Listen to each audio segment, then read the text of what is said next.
Hey, what's up? What's up? Welcome to another edition of CANDID CONVOS on live hiphopdaily.tv. I'm your host, REGE LEWIS, Mr. Southern Charm himself. We got a special guest in the house tonight. Special guest, good friend of mine. New York's very own, Mr. Extraordinaire. Wow. Rob Morgan. Wow. What's going on, introduction. brother? God is great. How are you, black man? Yes he is. Yeah. Doing pretty good today, man. Outside right. of the cold, you know. It's brick out there, man. Yeah, I'm from the South, man. And y'all can't even handle a couple of ice spilling on the ground. Oh, leave couple of ice spilling. What you call it? You don't even call it snow. You call it ice spill. Couple of ice spill on the street. School closed. They leaving kids in the school overnight. They got 30-pound pile-ups on I-20, baby. That's crazy, man. In Fulton County. But hopefully those people down there are managing it gracefully and, get to wherever they're going safe. The city just has to be, prepared. And just weren't prepared for it. Yeah, I mean, That's what happened. But back to what you said earlier, just hope they are in a position now to get it right. Yeah, no doubt. Yeah. So, we're going to jump right into things, man. Okay. For those of you out there that may not know who he is, he's going to tell us. What's my eye line? Right What am I now. looking at? You're right here. Right, I'm looking at that? Okay. Hey, how y'all doing? What's happening? We want to use this opportunity very quickly to just give you an opportunity to introduce yourself, tell us where you're from, that sort of thing. Okay. My name's Robbie Morgan. Actually, my whole government is Robbie Marquis Morgan. A lot of people don't know that. Okay. But my professional working name is Rob Morgan. Known as Shadow Flack to some special ones, or just simply Shadow. Okay. You know how you could tell how well you know somebody by how they address you or what they call Right, you. no, you're absolutely right. So, when I hit Flack, I know that's my man's from way back, or my homegirl from way back, If I hit Shadow, I hit, and then we hear Robbie. And I say, oh, that's my Facebook friend. So we all have those public personas, shall we say, since we're talking acting. And I was born in New Bern, North Carolina, home of Pepsi. Okay. That's where I was born. Got some Southern in you too.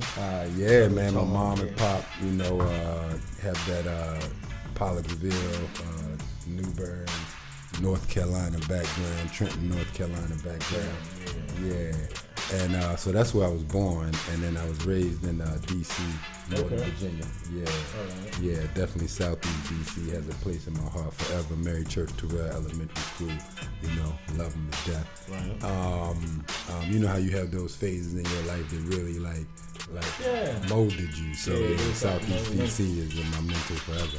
So, but been in New York for the past 17, 18 years. Oh yeah. Yeah, so I guess I've been getting my bumps and bruises, Brooklyn style. Yeah, but my heart is all over the place. Right. So, did acting start for you in the DC area? Well, I guess acting for a lot of young black males start wherever you come from, just because basically just to survive in a lot of ways. Yeah. We gotta act like we want to do some things that we probably don't want to do. Yeah. Or we gotta act like we do some things that we think we want to do. Right. You know what I mean? So, you're absolutely right. So yeah, I had that experience coming up, dibbling and dabbling in things, but I didn't really know what it was. I was damn good at it, but I didn't know what it was. Right. And then when I went to college, this is pre-college, because when I went to college, that's when Virginia State University, HBCU, I shout out Virginia State University all day. Woo woo. Word. I ain't mad at you. HBCU love, you know what I mean? Just to say you went to HBCU, it's just the love right there. But Virginia State University all day, just to go to higher education is a beautiful thing. But for me, HBCU, historically black college university, really Yeah, Clark Atlanta in the house. You know, shout out to all of them. It used to be like 117 when I was in the game, but I heard they chopping them down like oak woods now. You know, but we got to rally as a community and voice how important it is to, and you know, especially for brothers like us that are products of it, that can come and you know be a part of the conversation in a world view and say, hey, you know, protect our HBCUs as much as we can. So I shout out Virginia State University any chance I get. So that's where I pretty much like became a conscious human being or a conscious black man, shall I say, understanding that, you know, I'm not just street talent, I'm a valuable human being. You know, an asset. I'm an asset, you know, I'm an asset to the world and not just to my northeast quadrant of the United States of America, but to the world. Yeah, we supersede that all day. So that's where I started developing that, and I guess that's where the discipline came in of being able to take direction and execute, you know. That's where that ability came in. And then after college, because I was doing the college radio station there, you know, 91.3 WVST. I was doing that overnight radio station, so that gave me my interest in using my voice. You know, and using my voice and kind of got me used to people recognizing me as a personality and things on the campus and stuff. So then once I graduated college, I went back to DC and I was getting the runaround at 93.9 WKYS, you know, because I was trying to valley for a spot, but they kept me on this dirt overnight spot, you know, not dirt, you know, but it's kind of like the spot that they throw you in when nobody else is gonna come show up, you know. And I was happy and excited to do it, but you know, at the same time, I had interest in becoming a part of the furniture, becoming a part of the dining room table, you know what I mean? So when they were being difficult with that, I said, well, man, I can get jerked around in New York. And at the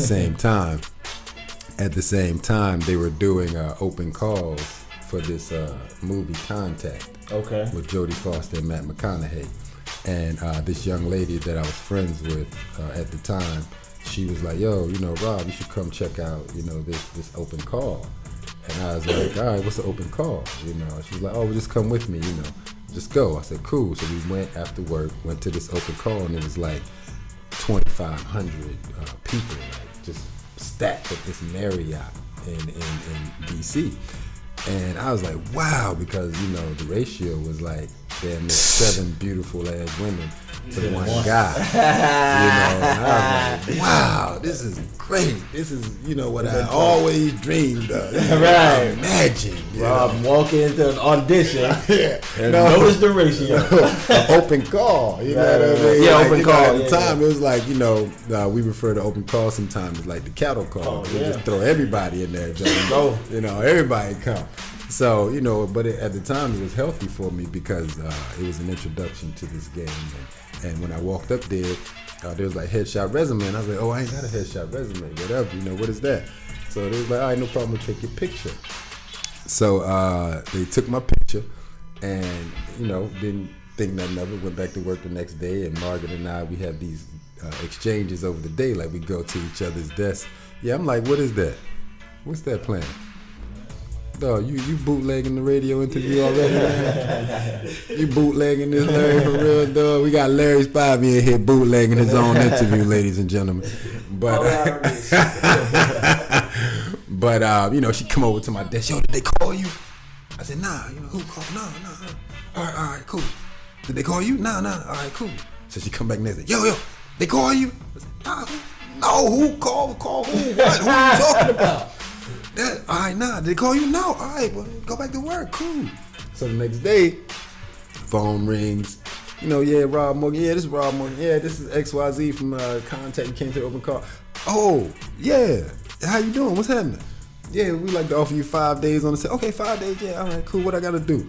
We got to come here, you know, get to this drop off, meet this bus, go there. They'll drop you off there. You know, meet that bus, go there. And then, you know, by 3 o'clock in the morning, somebody will come here and pick you up, and then they'll take you here, and by 5 o'clock in the morning, you'll be there.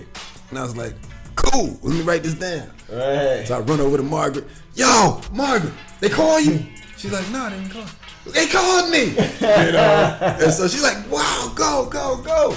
So, I went and, I was just in the environment and it was exciting and, all these people, beautiful, people, men, women, everybody beautiful, striking and shit, got their stuff together on the outside. And, I'm just listening to what's going on and just hearing things. I was out there by myself, so I started getting little tidbits about the script just from hearing people's conversation and stuff. And then it came time for them to shoot this scene, and I saw them placing this guy with white hair right there. And I said, you know what? You need to be right there. That's what you said to yourself. That's what I said to myself, bro. So I went right over there, and I stood in that spot for like 4 or 5 hours. I stood in this one. I saw the spot where they placed homeboy. They took him away. I went right there. I stood in that spot for 4 people moving around me.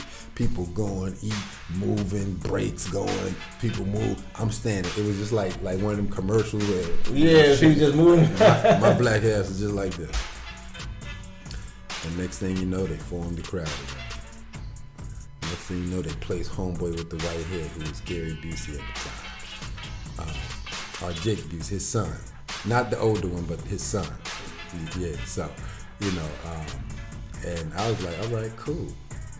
Cameras position, they heard some, okay, cool, walk on, boom, boom. I'm like, okay, cool. That's what happened. She go, okay, boom, boom. I'm taking all this in.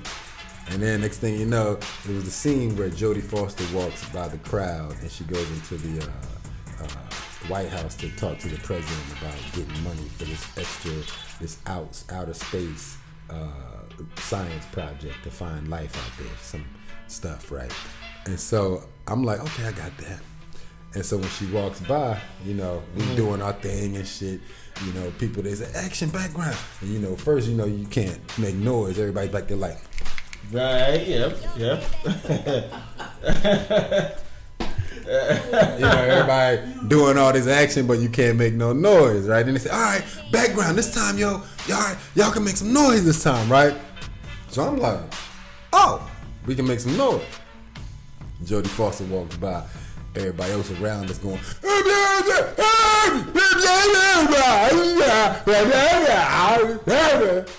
that's what they doing that.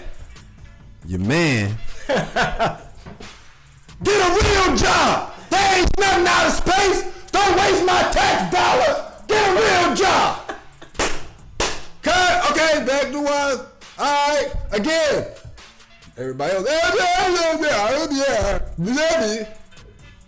your man, get a real job. Don't waste my tax dollar.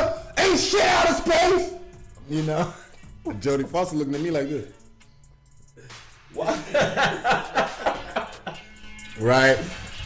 And so Jake Busey looked at me. He said, you're creative. I said, hey, man. He's tall. I was like, hey, man. I'm just trying to get some shine, man. He's like, hey, keep doing it. Keep doing what you're doing. And that's all he had to tell me. And I was like, shit. Next thing you know, I saw a mic over my head. No. Yeah, they put the mic over my head, right? And I'm like, wow. Keep doing. Get the real job. I got passionate, boy. The Paul Robeson came out there. It was passionate. Get the real job. Always my tax dollar. So at the end, all right, cut, all right, cool, scene, move on. So I go over there, because you green, you just moving, and then I look over the shoulder of Robert Zemeckis. He looking at the film, and I'm looking at, and I'm like, oh my God, that's me. Wow. So I'm like, wow, okay, cool. He look at me, I look at him. Don't know what the fuck going on. Don't know what to say. I'm just excited. Cool. Next day, go to work. Boom, boom, boom. At work. Next day, go to work. A couple months later, film come out. Go to theaters. I go to the theater to see it. Thinking, I'm movie contact, whatever. I did 5 days background. I don't even know what the fuck that is, but I was there. I go there, and I'm in the theater, and I look up, and I hear my voice, and I'm like. Then I see my face. Oh, goodness. And I'm like, and I sit back down. Yeah, remember where you at. Yeah, because I was like, oh shit, nobody knows me.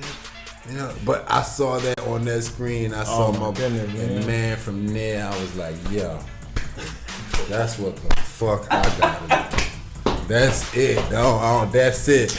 That's it. And, man, that was a good story, man. Dog, that's how it went down, and I'm blessed that it went down like that. Then I had a couple auditions for the Shaft film because I was originally cast as Shaft before they did Samuel L. Jackson. So I made it as a walk-in of that just to get up to John Singleton's level and shake his hand and all that and get offered the job. But then MGM decided not to give him that kind of money for a no-name. But we know John Singleton used to be on bringing out no-name talent. That was his thing. You know what I'm saying? Yeah. And then at the time, they was trying to force Will Smith on him. And he was like, nah, I don't want Will Smith. I don't know if I'm going too much in detail. But long story short, they sent my black ass back to D.C. and Sam got the job. And now I'm here today. So, cool. All right, we're going to take a little break. That was one of the best "this is how I got started" stories I've ever heard in regards to acting. It's Reggie Lewis, my man Rob Morgan. This is going to be great. Stay tuned. Thank you, brother.